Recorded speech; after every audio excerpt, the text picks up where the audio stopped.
Sorry, there was no like as soon as I hit go live, I heard this argument outside. I put my life on the line for you, and you better than. I'm just like, oh man, I hope y'all don't like get violent or anything. No. That should be our whole show the whole night. Let's just watch them. Yeah, right. Anyway, ladies and gentlemen, sorry for that Jerry Springer-esque, intro, but welcome to BasketBros, and I am your moderator Denzel Snipes, aka Basketball Recon Future Soldier, and I'm here with the pundit, 1/3 of the pundit, Jacob Christner. How you doing, buddy? What is going on? We have ourselves a show. It's us and us only tonight. So it's like Dom, I think, is probably off to get drunk, but that's every day. That's why. Here's a concert. And Will, I believe, is not feeling too well, but we wish him well. On that yes, back absolutely. Next week. So, have fun, Dom. Take some pictures at the concert. Maybe we meet one of them if you can. And Will absolutely get well soon. But I'd like to tell everybody that we are brought to you in part by Sideline Sports. Mm-hmm. And if you can just drop that like for us or find us via Sideline Sports on YouTube, Facebook, or Twitter. Subscribe. If not for me, for everybody else.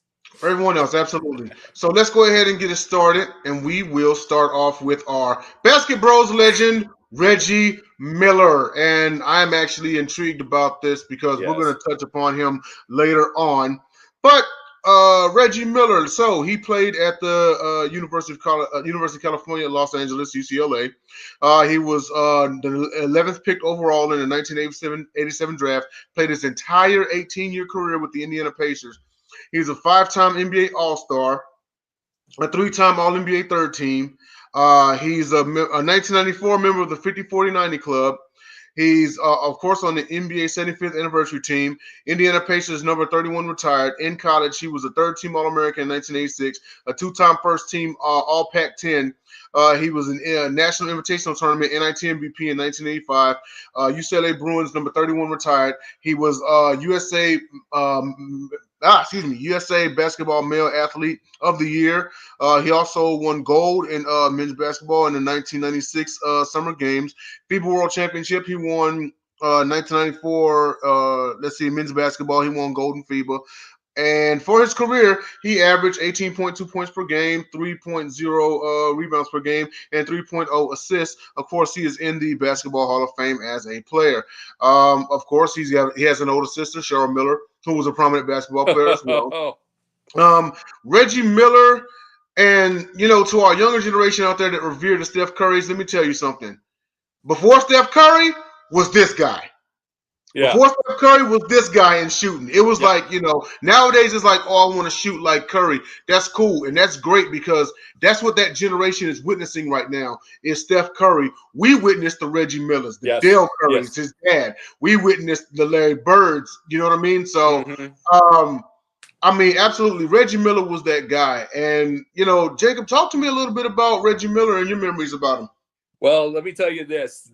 Just think about Reggie Miller, not even the best Miller in the house. Cheryl. Cheryl was one of those, and I'm not meaning to be mean on this at all. Because I've told people about the females playing with males, because it's just the physical strength, Mm-hmm. But Cheryl was gypped not being a man, because she'd probably be the greatest male player of all time. She probably would have been. She scored 109 points or 110 points in one game. Wow. She was unreal. So Reggie had to play harder because he never beat her. He never could beat her. And it was and she was just that good. But the thing about Reggie was the fact that we know all these accolades, but he also had to go in the shadow a little bit during those earlier years, like Chuck Person, right? The rifleman. He had to get, and it's and mind you, he wasn't a rebounding guy, 3 a game. He wasn't a assist guy, 3 a game. He was that guy. He was great off the ball, getting open, getting off the ball, great shooter off the run. It wasn't like he had to be set and do it. He could get it anywhere. And those were the things. Those are the things that made him. And it was He made it later. He got his, and we're going to talk about the Knicks later, but the shots with the Knicks and everything, the clutch, he made all of that really later through his career. It's like he was kind of a shadow for a little bit. Then he, like, if you see videos of him with the flat top, with the fade flat top, that's when he's in a shadow a little bit. He's shooting, but he's not there. When he's bald, he's off. He goes off, and it's like, and that's when you know it. Yes, absolutely. He did reach one NBA final in his career, and it was the 2000 NBA Finals. They lost to the Lakers 4-2. Yeah. It was crazy because it's like you had the Lakers and let me see the Lakers. Yeah, that's right. Okay, so that was the Lakers' first championship in 12 years. Actually, that was the beginning of their run, the Kobe and Shaq dynasty. That was the beginning right there. And with that being said, there also was a story going into that finals, and that was, it took Reggie Miller like 13, 14 years. Can he finally win the big one? Yeah. So with that being said, let me ask you a question. Yeah. Dan Marino is regarded the best, if not one of the greatest in NFL history never to have won a ring. Would you say the same about Reggie Miller? Up there as far as shooters, yes. But he just, as far as an overall, he was kind of one track. He was one track, which is fine. There are players with strengths. There are players. See, we were talking about a different era for one thing. We are talking about a different era. It is that. It's like you got to remember, these are players. He was a starter, but there were players off the bench you used for a 17-foot shot. 12 minutes, 15 minutes a game. He was there for that. You got to be, I will say this about this era. You have to be more. Everybody has to do everything. Go get Andre Drummond's numbers. Like he's 4-time, like Andre Drummond now, he's a 4-time rebounding champ. Right. And everything like that. But he had to score a little in. Like if he was in the 80s, he could do that one. He could do one. You know what I'm saying? So Reggie was the shooter. You had that. Now he'd probably have to do a little more rebounding. He'd probably have to get some more muscle. He'd have to do, he really would. As much as I talk about this era and it's not as tough, he would have to get more muscle. He'd have to do more in this era. So, yeah, he probably is, but he's a little more of a one-track player. He was. It was, the crazy part about it is for being a one-track player, he was the best player on the team every year he played. You know what I mean? Absolutely. Yeah. But I will say this much, and that 2000s team, because the head coach is, your favorite, Larry Bird. Tell us about Bird. How can you tell? I don't know. Maybe the history of this show. But tell us a bit about Bird that season, and maybe even his role with Reggie Miller. Because was Reggie Miller at the point where he was uncoachable? Nah. Reggie was he used Bird worked with Jalen Rose more. He worked with Rose. He saved Rose's career. Rose admits it. It's like Rose absolutely admits he saved his career. It's like he used him. He didn't have to do much because what could Larry say to Reggie? Reggie was cocky, so was Bird. It's like, what could they say? They were both cocky. They were both sure of themselves. Bird just did a lot more on the court. But what I really respect about his coaching, big time, he only went 3 years for one thing. I wish he went longer. But what I really respect was he managed the game and he worked on practices and managed the game. Right. He didn't try to do too much. Let me give you an example. I watched a high school football game the other night where, and this is the thing, this team went bad, and I'm not going to say who it is. It's just the reason for it. Okay. But they lost their, long story of the thing. Anyway, they lost by huge amounts of money. They lost by huge. And the coaching was completely off, and it was completely obvious that there was a missing coach. Let's put it that way. There was a missing coach, and it was obvious that he ran everything, and the other coach and the head coach was just there. It was completely obvious because the head coach the assistant coach was missing for a reason. You know what I'm saying? The assistant coach was missing for a reason, and the head coach, it looked like he literally was calling timeouts and getting delayed games and punts. Oh, And wow. yeah, and it was really crazy. And those were the things, you know what I mean? And those were the things that you see. And it's like Bird understood what he was doing and what not. You know what I'm saying? He wasn't trying to do too much. He wasn't Right. trying to do too. I just use that as an example. But when you're somebody that knows that you're not going to do too much, then you become a winning coach fast. When you try to do too much, like a lot of coaches, a lot of Hmm. those coaches that were like the eights looking for the 8 seeds did it all. They wore Yeah. themselves out, wore their hair out. I brought up Bob Weiss the last couple of weeks. You look at it, best record is 43-39. He did everything. Mm. He did every. It's like when Pat Riley used, like I said, Pat Riley used video guy. Like Tom Janovich was his video guy. Right. You know, Tom Janovich was his video guy, and the biggest thing about it is everybody uses people. They look like they're the head of the court, but they're not doing everything. They've got their coaches. Bird understood that right off the bat. Right. Right. You know, it was like he knew his limitations. You know, you Yeah. got some people that come in there and think, you know, and we touched upon this many a times, you know, Jordan as an owner. When you're so used to hearing that you are the greatest, you get ingrained in thinking, well, I'm the greatest at any and everything. And we see how that's going for him. Bird likely understood, like, okay, I was a great player, you know, but I have to try my hand at this coaching thing. Even if that means I have to utilize and let's face it, that's kind of how it's supposed to go. Utilize your assistant coaches. Use your Well, resources. he had Carlisle and he had Dick Harder, which is the Yes, absolute worst name you could have ever in life. absolutely. I mean, but he had them. One was an offense, one was a defense, and they were brilliant coaches. You know to use them, and he managed a game. Could he have run X's and O's? Of course he could. He was running the show on the court when the point guards were off the thing. Of course he could. But Yes. then of course he would have had Malox and Malcolm Magnesia every night. You know, a little Yeah. dinner of that. It's like this way. I really don't believe he had that much stress in comparison to a lot of coaches. Yeah, that is true. The crazy part about it is we talk about the basketball IQ, the mind of LeBron James, and you've come on here and you said that well before him, as far as basketball IQ, was Bird. You Yeah. know, do you feel like he implemented that into his coaching? Yes.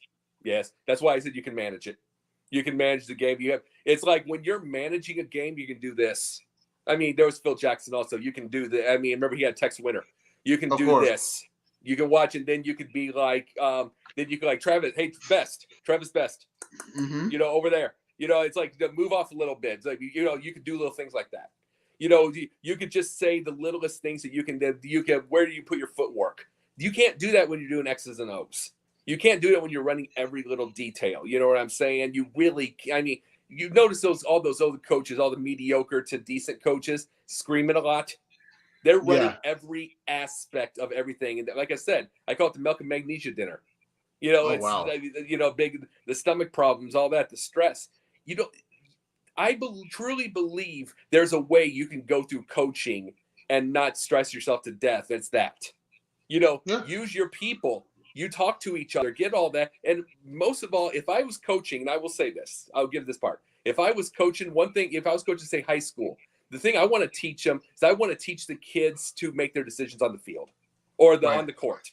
Mm-hmm. Teach them to do that. Because if they learn by this, that's all I'm teaching. I'm teaching them to do that. I'm not stressing myself out by having to call every play. True. I mean, it's just like in football, you know, like, you know, you take the guys like the Mannings and the Bradys and the Breezes, you know, that let's face it, run the offense, you know, aside from the OC. Well, there's nothing wrong with that. To me, coaching is not just calling every play. That's what majority of fans think. They think, yeah. It is. You are a psychologist. You are everything. So if you're a psychologist, truly, you got to get confidence to your players. And if you're going to have confidence in your players, you got to give them a chance to think. Yes. And I don't mind. I'll just say football for a second. I don't mind if my quarterback has 6 interceptions. If he tells me every interception what he was looking at. If he was just or what he was doing. If he was flinging it. If he's just flinging it, doing something stupid, then I'm going to get mad. But if he has an idea and someone jumped it, then it's like, okay, you've learned it. Then he'll know better. No, but yeah, I mean, you know, there is a such thing as, hey, I understood why you threw to this receiver. The DB made a great play. Yeah, But it's like, or he'll tell me what he saw and the guy jumped in. I'm like, okay, you'll know better, right? Yep. Right. And it's like, guess what? Next week he'll probably have six touchdowns. And it's like, and that's the same with basketball. I don't care if the guy has 12 turnovers. I don't care that because everything like that. If he knows what he saw, I want to know what he saw. Because you got to give them confidence on the court to be the coach on the court. Because you're going to stress yourself out otherwise. Yeah, absolutely. And that's one thing about Bill Belichick. One time I was watching an old press conference, pre-Super Bowl conference. I think it was before their first Super Bowl versus the Rams. Yeah. And he was saying, like, you got to understand, I'm standing on the sideline. I'm seeing things from a sideline view. So whenever, like Lawrence Taylor back when I was at DC, he came back and, oh, coach, that's not what they're doing. Dude, if I go this way, dude here's going to pick me up. If I go here, a guy here's going to pick me up, but I got an open lane right here. They are seeing it like from on the field. They're watching everything develop. And he said, it's just one of those things that makes, like LT. It's one of the things that makes Brady. They can run the defense. They can run the offense. Now, you look at somebody like a Larry Bird, that's the thing that made Bird as a player, because he's on the court. He's seeing things develop, and he's constantly thinking, well, if I do this, what is he going to do? Or if he does this, how am I going to react to it, And and you got to think, like, same thing with Reggie Miller, because you said he's excellent off the ball, and he was that, Well, if I go here off the pick and roll and grab it, do I got an open shot right here? You talk about a dude that can create his own shot at any given time. And true. And the thing about Bird is we used to ask when I was a kid, because Jordan's the greatest, whatever, As an adult, do I mind that Bird's not the greatest of all time? No, because his game taught MJ. Mm-hmm. Look at the fadeaways, the weak side, the steals, the only thing Bird did not have was 1-on-1 D, but he had. But it's like Jordan could also play the. Let's see, I always call him the free safety. Jordan could also play free safety, and I'm just saying, and it's like, and that's what I'm saying is like, it doesn't matter to me that his career had his injuries ended his career a little bit earlier. It doesn't matter to me because his game brought MJ. MJ just put steroids on it. And pretty much. MJ just put steroids. I mean, like I said, the fadeaways, all that kind of stuff like that, the off step, that jab step, the jab steps, that everything was Bird. Everything. Yeah. So, and then the trash talk to everything. It's just Bird's game on steroids, and I couldn't be prouder. I mean, that makes him a teacher. Yes, absolutely. But let's go on to our next topic here. This one here's pretty intriguing, and that is future possible NBA cities. Yeah. So I had two off of the bat. Should go without saying, but I'm gonna say it anyway. Seattle, give them the Sonics back. But if you don't want to, I mean, that's kind of the obvious answer. But if you don't want to count that, LeBron James had actually expressed being a future in being a franchise owner, and he wants to put a team in Las Vegas. So I'm with him on that. I mean, you figure like Vegas, and I mean, Vegas has always been known for Vegas for obvious reasons. Yeah. But I mean, they've never had like a pro team until, recent years. That was always where you went and you saw the fights, you saw the boxing, you saw the UFC, you had pro wrestling happen there. You saw Trump Plaza. You saw Trump Plaza. You saw probably the worst WrestleMania of all time, WrestleMania 9 in Caesar's Palace. So with that being said, I like the idea of it being in Vegas because you managed to get the Raiders there. Yeah. Now, doesn't really strike me as a baseball town. Could they get away with it? Maybe. But NBA, I can definitely see it. But what are your thoughts and what other cities did you have in mind? Well, I can see Nashville for one thing, but Vegas. You got to bring up Vegas for a second here. WCW, before they went out of business, was absolutely. I mean, Kevin Nash brought this story up. They were going to Vegas. That was good. Instead of Atlanta, it was moving to Vegas. The offices were going to be on that. You ever been to Vegas before? Oh, 4 times. Yeah. Okay. You remember the pyramid? Yeah, absolutely. That was where the offices were going to be. They're going to put the WCW symbol up on that. That was going to be theirs. And it's like, see, and Kevin Nash brought this in a story. He said that's where WCW is going to be, and it's like, and that's where WCW should have been for their the NWO pay-per-view, Las Vegas, not Cedar Rapids, Iowa. And he brought that up, and it's like everybody brings up Vegas, and it's always been the fear of the gambling that no one cares about anymore now that kept him from going to Vegas. But as far as baseball, it's going. I know Oakland's dead. Oakland's dead. It's a walking zombie at this point. No one goes to the games. So yeah, I think they go to Las Vegas. But yeah, I can see here's the thing. We're not getting oh my God, are we going to get a black owner like we do in the NFL? LeBron's going to be an owner. He's going to get Vegas. Here's the thing. You hear me joke about or make my jokes about LeBron and the looking at the book on the first page all the time, like the riveting table of contents. You hear me say that, but I've told you 1,000 times he's a tremendous producer. He's got his business acumen second to none. He's got that school. He's got all this stuff. He's going to be an NBA owner. Let's just be completely honest. It's going to Vegas. Yeah. Oh, yeah, absolutely. Now, here's another suggestion for you. And especially since they've already had a squad in the ABA, what do you think about a team in St. Louis, Missouri? Tremendous, because I loved it when they were in the Rams. See, people do not understand when I have been, and you've seen me for a couple of years. I did a lot longer than this part. I keep saying St. Louis for football. I want to see what they do with XFL. You've seen me the last couple of years on Facebook do this. There's a reason. But the Blues and the Cardinals, they are money. I understand why, because Quincy, Illinois is money with sports. Every ounce. They've got this little basketball shootout every year that gets 23 different states there. For just like their little high school. And they have this, and their hotels fill up and their restaurants fill up. They get all that stuff.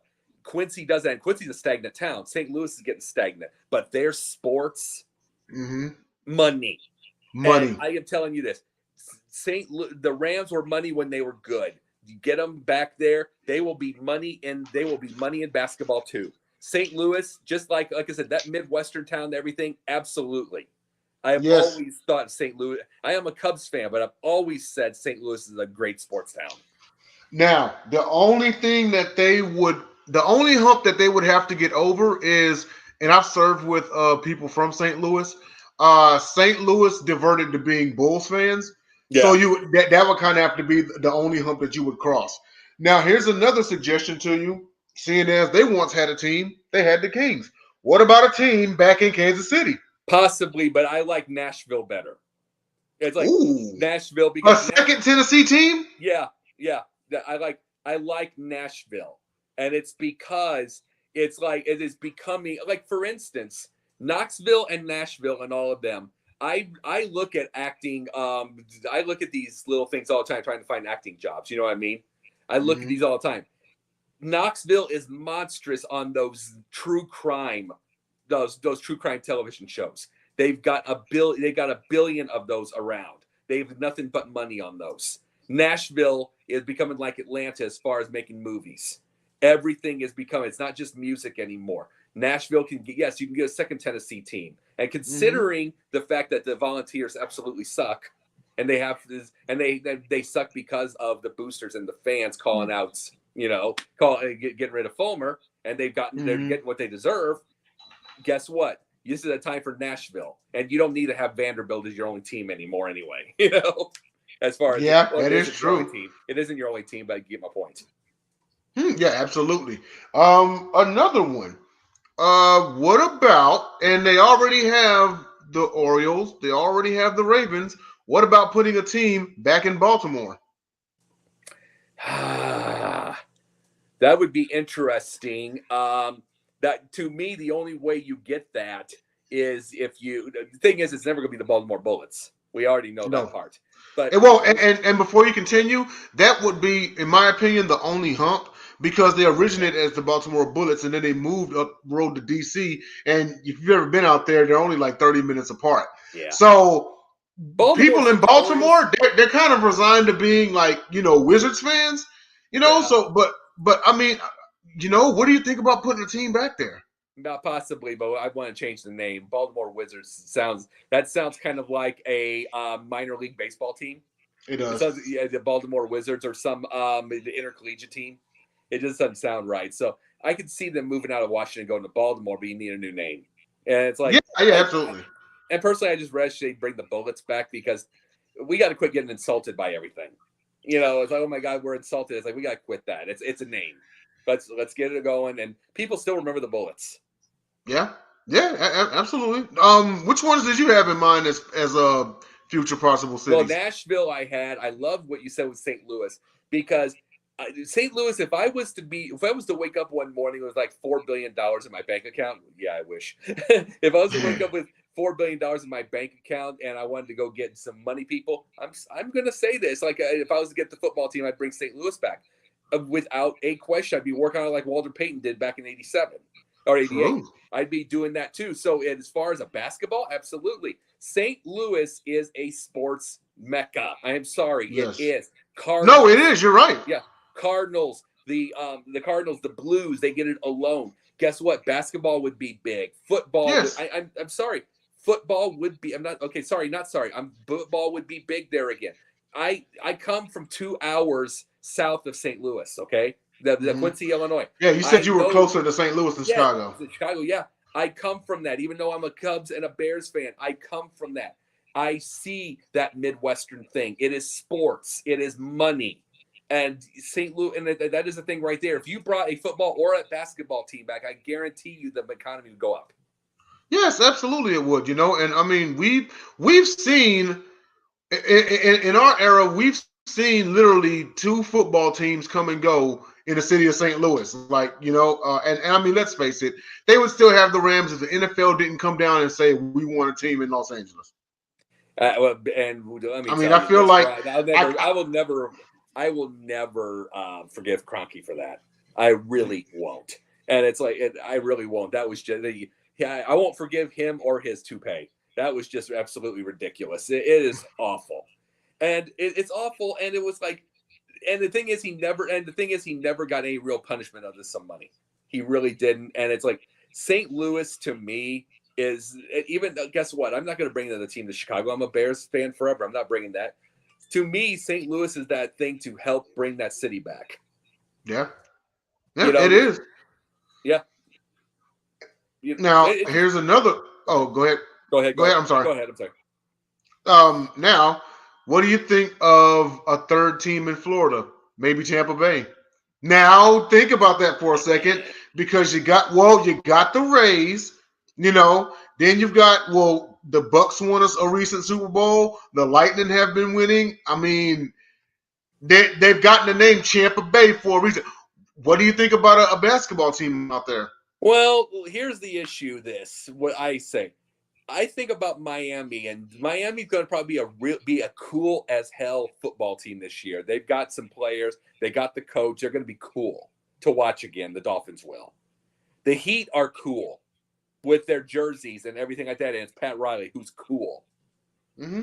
You want to know who's not cool? The Marlins. The Marlins are boring. And this is the thing. They're just an unsuccessful baseball team, though. I mean, they've won 2 World Series, but like, there's nothing about their jerseys aren't cool. There's nothing cool about them. And this is the thing about it. It's why everybody in Florida, Miami, everything like that. For you to get a crowd, you need to be cool. The Heat are cool because of Riley. Mm-hmm. He is the coolest old man in ages. I mean, he is.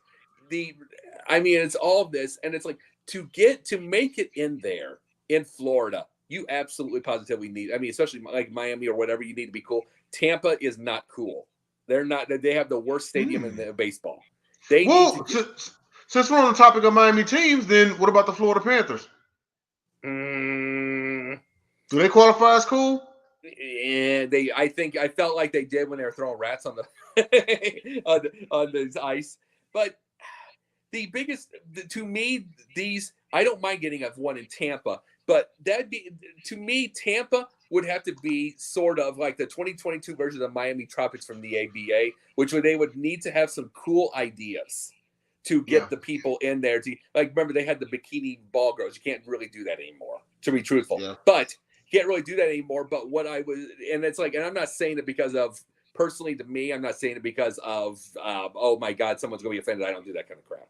I'm not saying that. It's just, you're not going to get enough women to do it. They're just a different time now.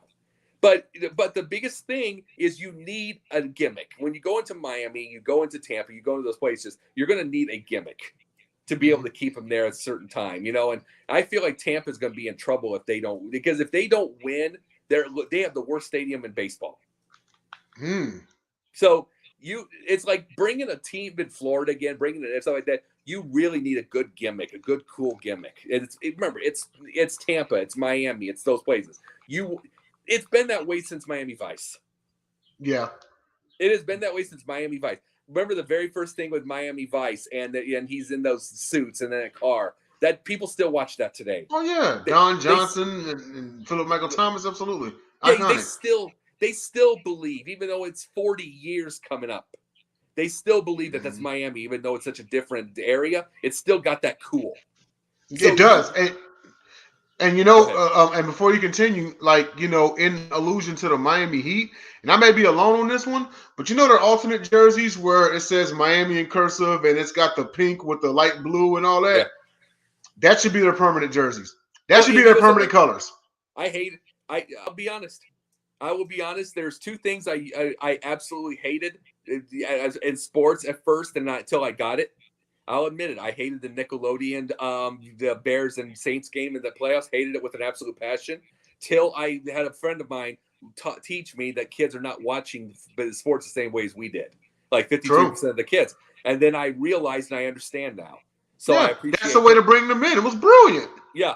And then the second thing I did not like, I could not stand. I was like, I did not understand those Miami Heat jerseys. Now I do, because that's what Miami is. That's what Miami is, exactly. That's always been their colors. It's everywhere. That the teal, the light blue, the pink, all like meshed in together. That is Miami. Me personally, I think it should be their permanent color scheme. Well, here's another thing. Another place, if they can get off their ridiculous COVID tightness, somewhere in Honolulu, Hawaii. But you know what? That commute, that's what's stopping them, is that commute. But the reason I say Hawaii, you're right, that's what's stopping them. It's the same way why they won't put a team in London. That's what I'm saying. If they're talking London, then you go to Hawaii, because the same commute, same everything is all I'm saying. But but the thing about it is London's already halfway off the COVID thought process, but Hawaii's not. So that's what I was, and that's some craziness because they're outdoors all the time. But that's the thing though, is if you can get off of those things, if they talk about London, for a place for one day, then you got to go to Hawaii, because for Magnum is still forever. They got a show that's gone 5 years of the thing. Everybody still wants to go in that helicopter ride in the middle of that. It's still Hawaii. It is, and you know what? But and also in saying so, one argument that would counterpunch the commute is the University of Hawaii does it in college sports, because all of their opponents are in the continental United States. Yeah. So, and you know what? That's probably more of an argument for than say putting an NFL team in London. So you know what? I'm with you on that. I think with what kind of jerseys are the Cardinals wearing? Oh, they're black helmets. Okay. Sorry, that's okay. No, because they debuted their black helmets today. We just brought up cool. You just made my point on that. Arizona's got some of the coolest jerseys in the league. Absolutely. Absolutely. They doing the black one. The biggest thing about it is the fact that, truthfully, with this whole deal with Kyler Murray and everything, in the end, even though Cliff Kingsbury kind of collapses at the end, they got some of the coolest players and the coolest things and the coolest everything in the dang league. Look, watching Arizona. There's been Arizona-Dallas games all 3 years, and they've been cool. Each and every one of them have been shootouts. Yes, they are fun to watch. And then you get the Chicago Bears, which is why I get irritated with the Bears. Even though I'm a Bears fan forever, it's why I get irritated with them. Because you go watch an Arizona and Dallas game, be 42-38 or something along those lines. You watch Arizona, you get to those things. They're cool, they're flashy, they are a Ferrari. Then you get the Bears, and then you get the Bears in the 17-13 in the fourth. That's not 91 Dick anymore. That's my point I'm saying. That's why I want the dome. It's why I want the dome. It's why I want the deal. It's like, that's why I'm saying they're cool. They are, which is why I don't understand him wanting to leave. And I, for one, I am guilty of buying jerseys because they are cool. Like I have a Cardinals Matt Leinart jersey, even though of course I'm a Longhorns fan, and I was going against them when we played USC, and even though he ended up being a bust of the league, but I probably more so bought it because I like the jersey. If you look at some of my earlier photos before I joined the military, I had a Tom Brady jersey, and this was the year that he won his first ring, and I bought that jersey because, well, number one, he was the hot sensation at the time period in the NFL, but also because I like the jersey. Because if you recall, that was only their second year having that jersey scheme. They had the royal blue 2 years prior. Yeah, go back to the '60s. That cool has been since the '60s. Let's talk about John F. Kennedy. They have the media has gone with the cool since John F. Kennedy. They go with it. They want to see it. It's like JFK is probably regarded the first cool president. Yeah, absolutely. They go with cool. I mean, like I said, Obama, then playing basketball. You had Clinton doing the sax. You had all that stuff. The media is always aiming for something cool. Cool. They're always, here's the thing, which is why, this is the thing. This is why Biden gets absolutely beat up by the media like that Obama did not. I mean, Biden's not very cool. He's really, I mean, he could be from the time he just got older. He used to go have his own classic cars and do all that, but he got older. Yeah, that's just it. And, at the end of this term, he'll be 81 years old, Yeah. But with Obama, you can get away with that because Obama was elected when he was, what, 54? 46. He was 46. My bad. He was 46 years old, yeah. Yeah, he's like 56 now. But that's the thing now is the fact that Riley's going to be cool at 81.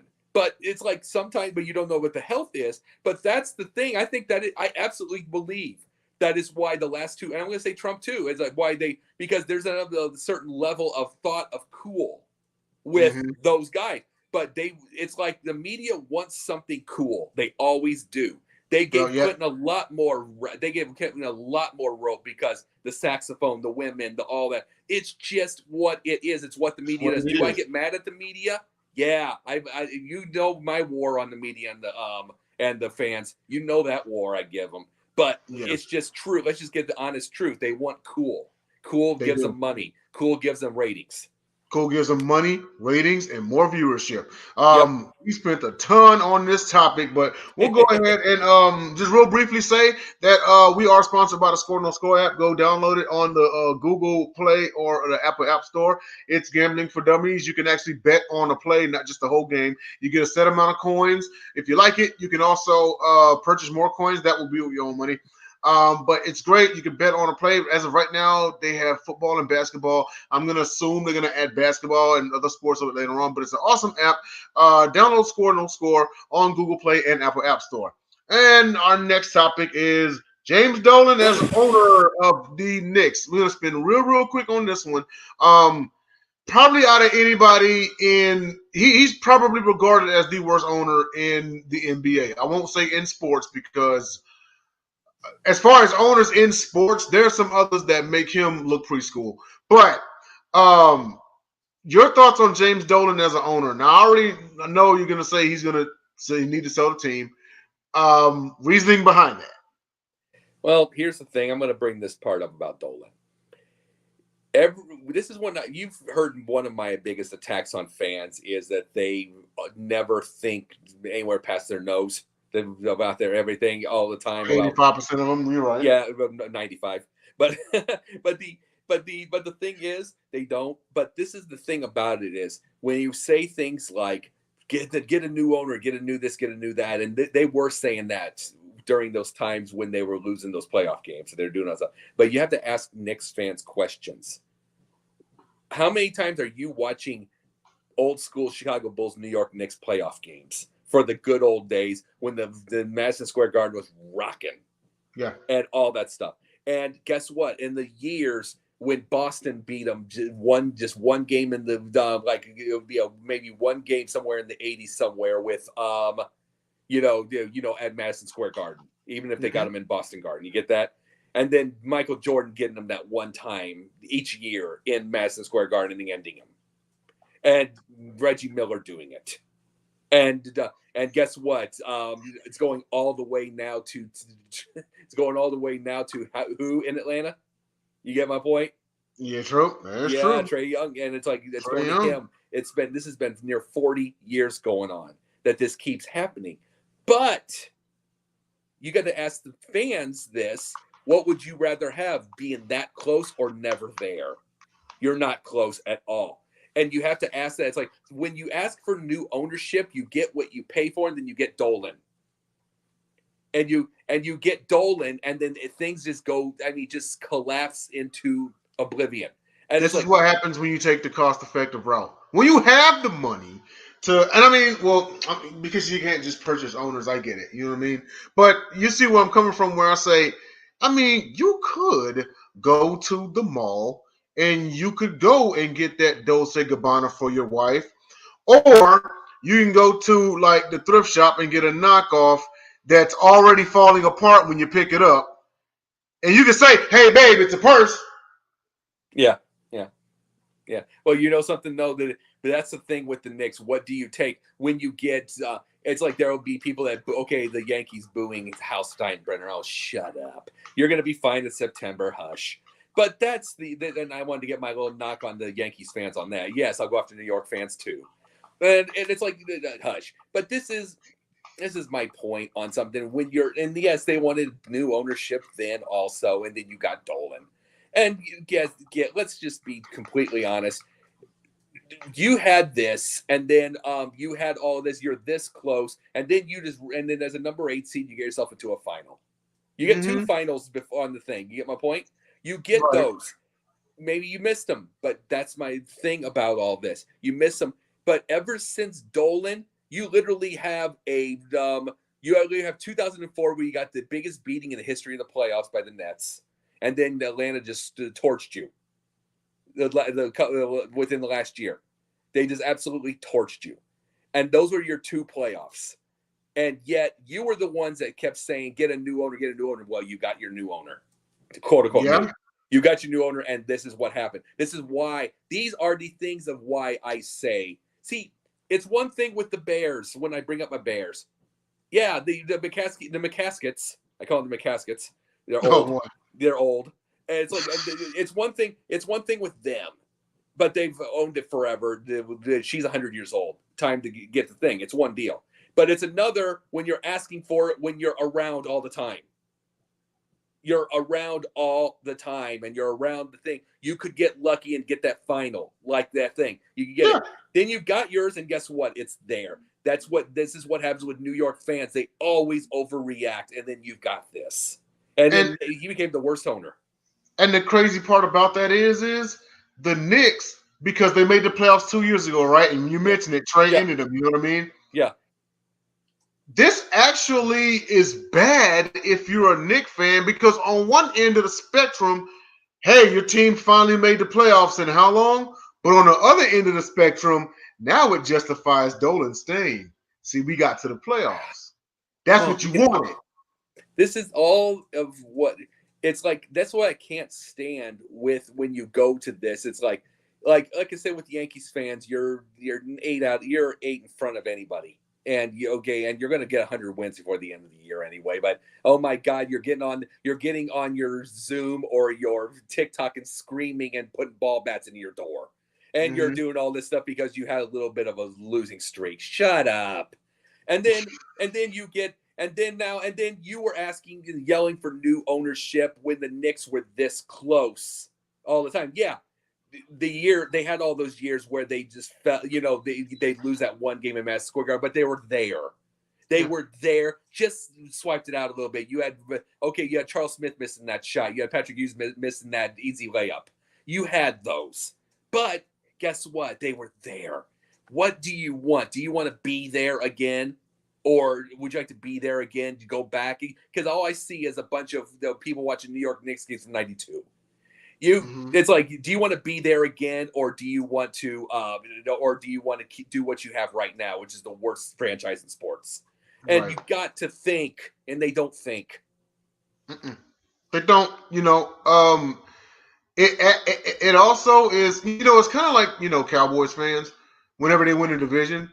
and make the playoffs, it's bad news because that justifies Jerry staying. It's kind of like, you remember when Jason Garrett was a coach and they're all like, oh, we need to get rid of Garrett, for the reasons that they gave, which were common across the board, But the Cowboys would win the division, and it's like, now this justifies Jerry keeping him. Well, Jerry, the thing about Jerry is, like, guess what? It's been 26 years, so it's been a generation, okay? But at least he's got 3 rings. Dolan, I think he tried to buy a ring off of Amazon, and then, I think that's his idea of a ring. But, I mean, he's not going to get there. And it's because he doesn't know what he's doing, and he makes dumb decisions all the time. He's just Jerry Jones, as far as business-wise, is the greatest owner in sports because absolutely he's number 1 in value every year for the last 20-some-odd years in value. Mm-hmm. He's, as far as business, he's the greatest owner in sports. You're not going to get rid of that for anything. You're going to get Stephen Jones when he dies. And then that's just what that is, at least by ownership, by what they know what they're doing. But Jerry Jones is the best. James Dolan has the New York Knicks value. Yeah. Everything about the Knicks is terrible with Dolan. It is. I mean, you know what? That's one thing, speaking of owners, that's at least one thing that we can say about Vince McMahon. As much as we, had our gripes about him failing to adapt to, the changes and so forth, WWE was still the number 1 promotion in the world. And when he went out on top. Here's the truth, though. Yeah. Vince McMahon just lost Gorilla Monsoon too early. I'm just going to always say that. Lost him too early. It's like Vince had the one. Gorilla was that one guy, even though that Vince, you knew he ran the show. Don't get that wrong. But Gorilla was that guy who you weren't gonna say he can't say. He wasn't going to walk eggshells around Vince. He was the consigliere. He was going to be a consigliere. And it's like if something was stupid, he was going to say it. He was going to say it, and all that stuff. Even though he wasn't in creative, he was going to be a professional, but he was going to say this is dumb. Vince had that, and you didn't have so much dumb with. You never had too much dumb with Gorilla around. Not too much, because you could completely tell he'd say this is stupid. When Gorilla died at 62 years old, that was too early. I don't think there is a Vince Russo with Gorilla Monsoon around. True. I just really do not. I think there is. There was a Russo, mind you, okay? It came when he was sick. But I think with a healthy thing, I think it's like, no. It's like, I think there would have been an attitude era with Gorilla, like there was starting before he got sick. I think there is the attitude era. I think there is all that. I think Russo, I think that's up, but like a Russo would have heard something that's like, no. I don't think you're going to have, I don't think you have gold dust inside of a porta potty with them around. I don't think see, that is the only thing with Vince. He just didn't have anybody the gutsy enough to say no to him. I'm gonna ask one question and then we'll move on to our next topic. With Gorilla Monsoon around, will there have ever been a Brawl for All tournament? No. I was about to say, you better say hell no. No. Oh, no. Because you got to understand something about Gorilla Monsoon. He was a New York State champion like 3 years in a row as a wrestler. Mm-hmm. He was a legitimate knowledge of fighting. He had here's the thing about, you talk about Brawl for All. He brought, idiot Russo brings out that Brawl for All just to get after, just to kind of JBL. Just to troll JBL. JBL almost wins it. Yeah, and he almost won. Like literally, JBL. JBL's in the final. If JBL gets a good shot on Bart, you moron, you just injured everybody, and JBL wins it anyway. And JBL, exactly. All because he was feeling prideful because JBL said, if this were real, man, I'm bodying anybody. The funny part about it is JBL was that close to living 100% to his word. Yes. And it's like limited to his word. Think about how funny that is. I mean, and it's like he lost because the only reason people forget about that because Bart absolutely just clobbered him out. But I mean, because he could hit. But that's the point about something is it was so stupid. And guess what? There is no Brawl for All with Gorilla around. It's like no, because Gorilla was a wrestler, a legitimate athlete. He could fight. Take one look at him as an older man. He looked like a mob boss. He did, yes, absolutely. He could carry $30,000 in cash around with him with zero worry. Who was going to rob him? He weighed in his older years. He weighed 350. About 350, yeah. No one In his prime, he was about what, 310? Huh? In his prime, he's probably about what, 310? 410. Yeah. Oh yeah. He was he could move and he could bump and he could do all that. There was no way because he'd be like no, and that is what WWF missed with all that. He's like he got sick in the midst of all the attitude era and then it was over. You're right. I agree. He left too soon. He left too soon, and it's like there was so much stupid that happened after he was gone. There wasn't a real no with all this. It's like there wasn't any common sense. To this day, there hasn't been that much common. The business would have been the same with him around. Right. And we'd also have Gorilla and Bobby Heenan with the Better World of Gorilla and Bobby Heenan with a podcast. Yeah, absolutely. Well, we got 10 minutes and 2 more topics to cover. Yes. I figure about 5 minutes apiece. But I'm going to go on to best surprising rookies in history. So I have a list of 3 that I would like to cover. The first, Elvin Hayes. He was drafted by, at the time, the San Diego Rockets. He was a 2-time Rocket, actually. His rookie year, he averaged 28.4 points per game, 17.1 points per game, and 1.4 assists per game. Next on my list, of course, I got a Hakeem one. He averaged 20.6 points per game, 11.9 rebounds per game, 1.4 assists per game, 1.2 steals per game, and 2.7 blocks per game. He was a force of absolute nature. Oh no, Hakeem was a monster. Yes. Yeah, absolutely. And the third, and I know you've heard of this guy, Walt Bellamy from the Chicago Pack / Baltimore Bullets. He averaged 31.6 points per game, 19.0 rebounds, 2.7 assists. So that was my top 3. Your thoughts on that? And if you have any picks, let's hear them. Oh, I've got bad picks. It's like those are great picks, but I'll tell you, my surprise, and I'm not going to give his stats or anything. Tyler Harrow.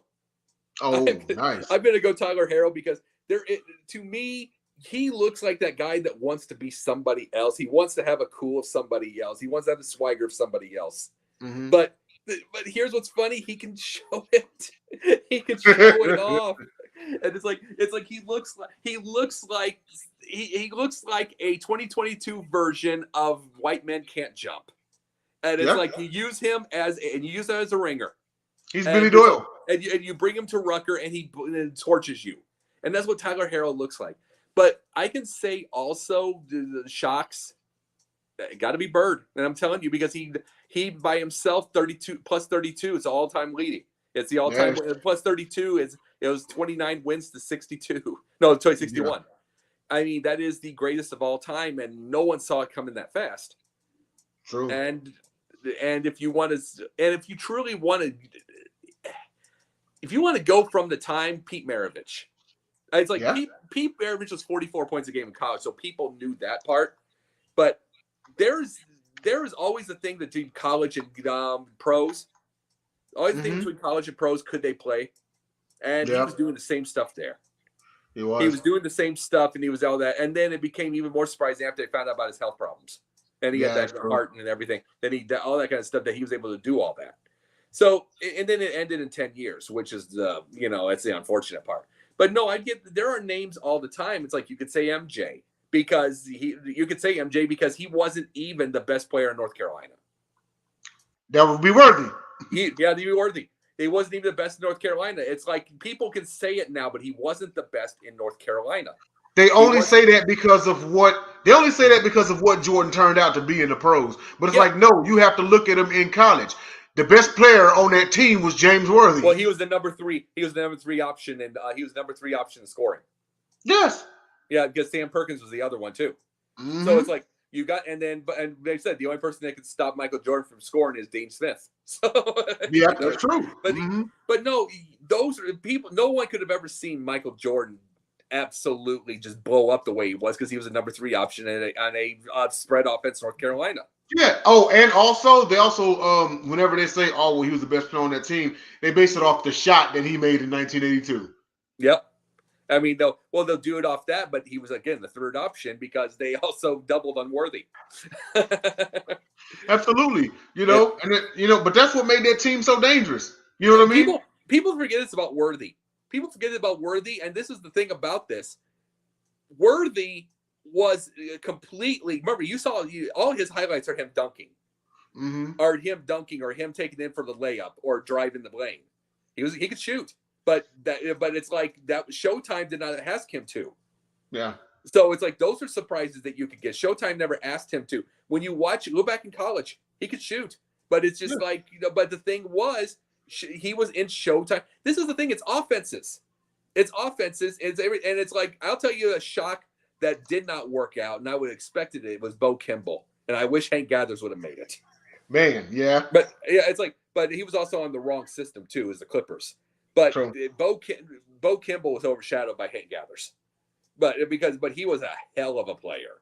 Gathers was that guy, though. You know, I mean, like, Hank Gathers was going to be Jordan. He was going to be Jordan. And it was like Hank Gathers was cool. And Hank Gathers, you think about him, and you think about, like, it could have been Lynn Bias and Bird, y'all. And like, that would have been disgusting. We would have seen Hank Gathers. Hank Gathers was going to go to New York. There's no question. He was no question about that, yeah. He was going to New York. You're going to see Hank Gathers versus Len Bias. That would have. You were going to see that, and then Reggie Lewis. Yes, and I mean Hank Gathers versus Lynn Bias.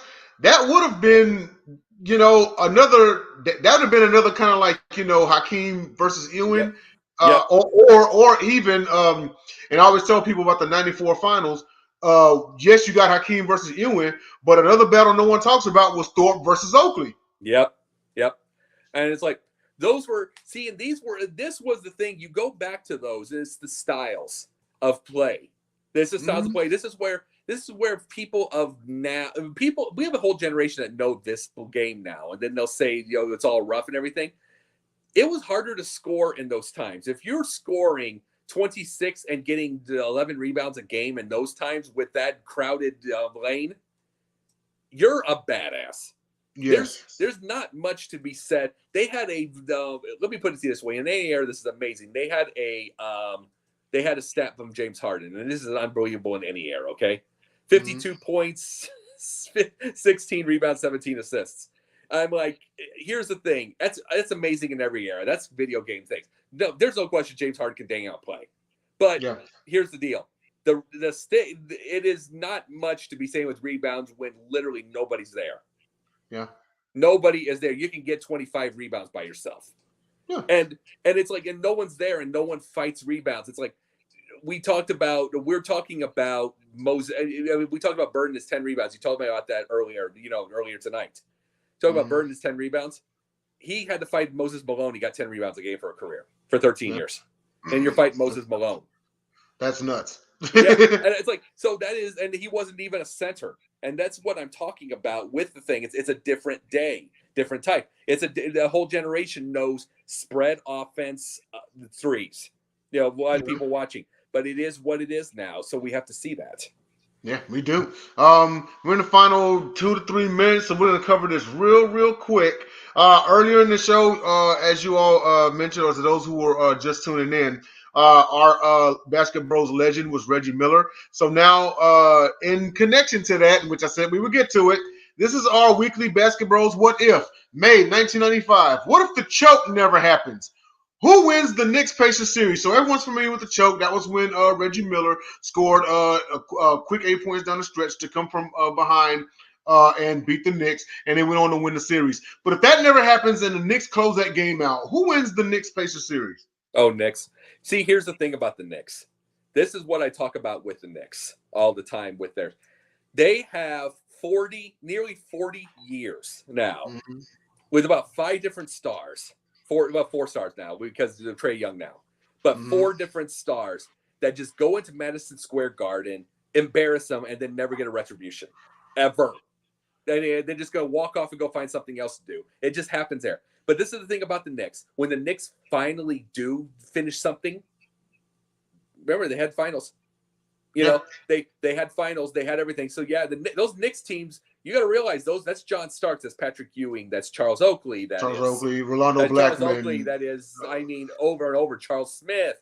Keep going with names. And John, you talk about a player who was unusually big, or deceptively big. John Starks. He was 6'5".